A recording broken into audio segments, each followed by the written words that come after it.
Now we are going to read the two poems mentioned in your book on page number 40 and 41.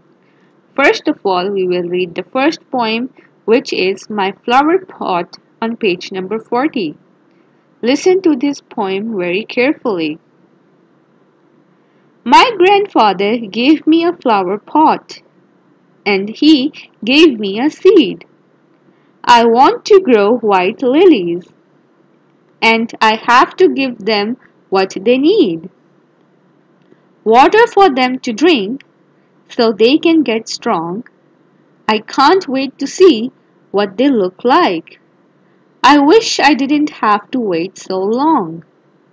I kept the seeds by the window so they would sit in the sun.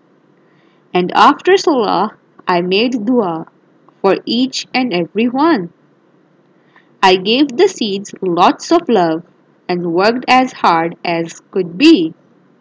And now my lilies are tall and white and lovely present for me. Now let's come to the second poem, My Favorite Flowers, which is on page number 41.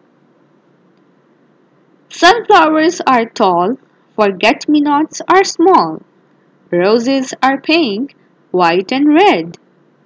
So many flowers in the flower bed.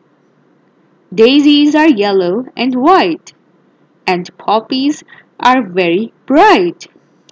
Tulips are a bit dark, and daffodils are found in the park.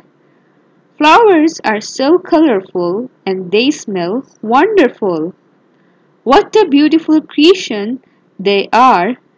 I am going to put some in the flower jar. Now read the poem by yourself once again and look at the highlighted letters and see how they are used to start and end a word. We can make many words starting and ending with consonants. For example, having and going in the above two poems, have starts with an H, which is a consonant, and going ends with a consonant G. Now let's do an activity. Ask your grandparents what their favorite flowers are and write their names on a loose sheet.